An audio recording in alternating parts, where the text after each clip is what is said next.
kuishi maisha matakatifu. Kichwa cha somo, kuishi maisha matakatifu. Bwana Maguzu, Mambo ya Nyakati wa Pili.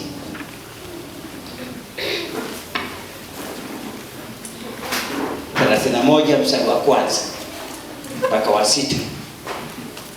Kuishi maisha matakatifu. Mambo ya Nyakati wa kwanza, wa pili sura ya 31 mstari wa kwanza hadi wa 6. Neno la Mungu linasema, basi hayo yote yalipokwisha, wakatoka Israeli wote waliokuwako waende mji ya Yuda, wakazivunja nguzo, wakayakatakata maashera, wakabomoa mahali pa juu na madhabahu katika Yuda yote na Benyamini, katika Efraimu pia na Manase. Hata walipokwisha kuviharibu vyote, ndipo wana wa Israeli wote wakarudi kila mtu kwa miliki yake mjini kwao. Hezekia akaziweka zamu za makuhani na Walawi kwa zamu zao, kila mtu kwa kadiri ya huduma yake, makuhani na Walawi pia kwa sadaka za kuteketezwa na kwa sadaka za amani, kutumika na kushukuru na kusifu malangoni mwa matuo ya Bwana. Tena akaweka sehemu ya mfalme ya mali zake kwa sadaka za kuteketezwa, yaani sadaka za kuteketezwa za asubuhi na za jioni, na sadaka za kuteketezwa za Sabato na za mwezi mpya na sikukuu, kama ilivyoandikwa katika Torati ya Bwana. Inatosha. Jamani, Bwana asifiwe.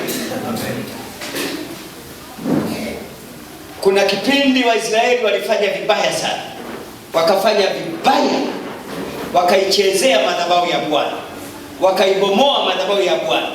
Bwana akachukia, lakini baadaye tunaona wakaamrishwa, kwa kuwa tumebomoa, haitoshi kwa kusema kila mtu kwa sadaka zake, ili dhabihu tukamfanyie Bwana sifa, ili Bwana aturudi tena tukamsifu, atugeukie tena. Ninasema maneno haya kwamba, hebu rudia mstari wa 5.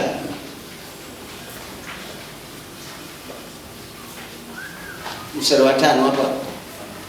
Tena akaweka sehemu za mfalme ya mali zake kwa sadaka za kuteketezwa, yaani sadaka za kuteketezwa za asubuhi na za jioni, na sadaka za kuteketezwa za Sabato na za mwezi mpya na sikukuu, kama ilivyoandikwa katika Torati ya Bwana. Basi kuna kosa tumelifanya, sio ninyi, lakini sisi viongozi.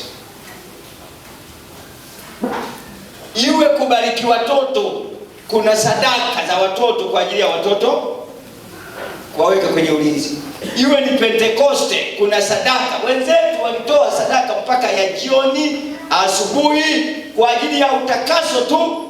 Mungu awasamehe, wakaingia nyumbani mwa Bwana. Nasema maneno haya kwamba safari ya mbinguni tunayo. Naomba ujilinde, wache kubomoa madhabahu ya Bwana, wacha kujenga madhabahu za shetani, achana nazo.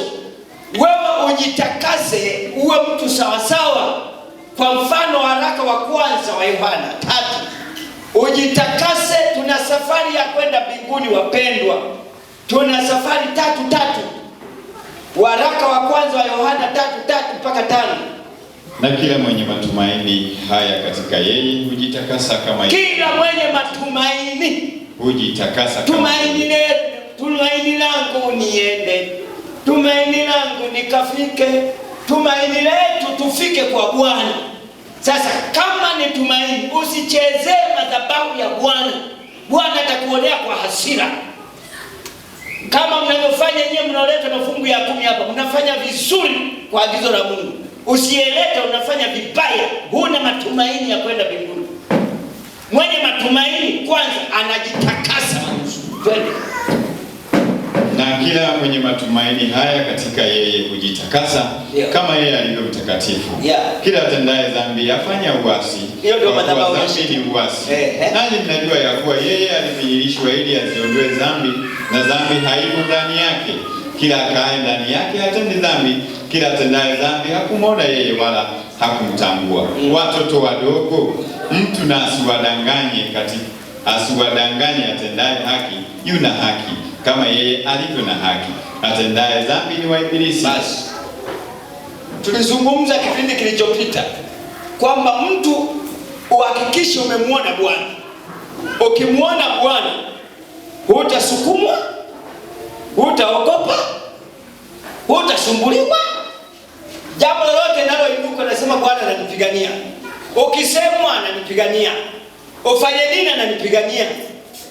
Hakuna jambo litakalo kuogopesha.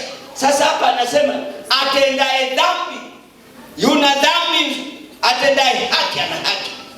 Lakini yeye aliwekwa ili azivunje kazi za shetani, avunje madhabahu ya shetani, avunje miungu aliyoikuta nayo, avunje kabisa. Wenzetu walikuwa na sadaka pia za Sabato, wakawa na sadaka za Sabato. Wengine wenzetu Jumapili wakawa na sadaka za changizo, walikuwa na sadaka.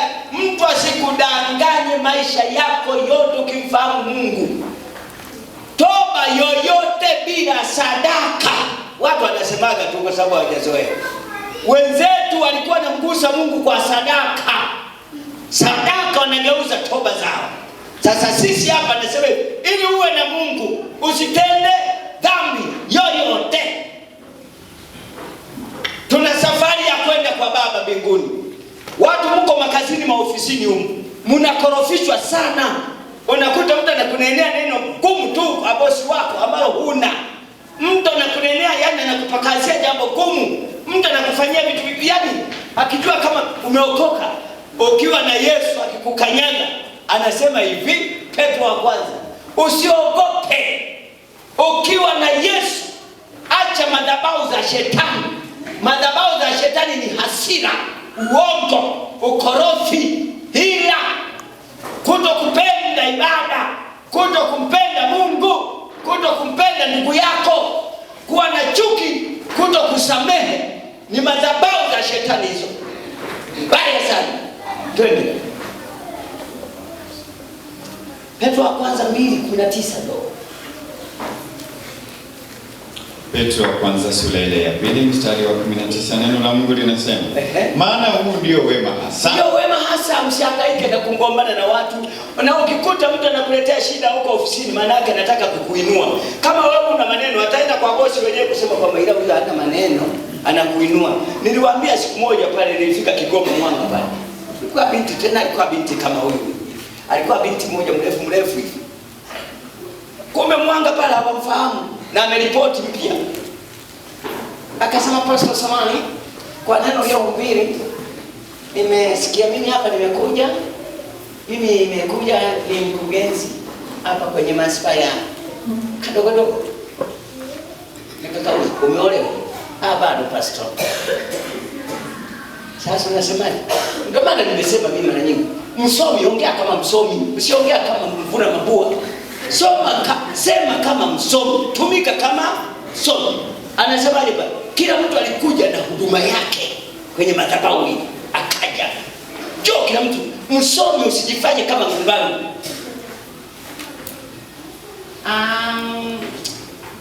Nimekuja kama ulivyosema, nimeleta sadaka yangu.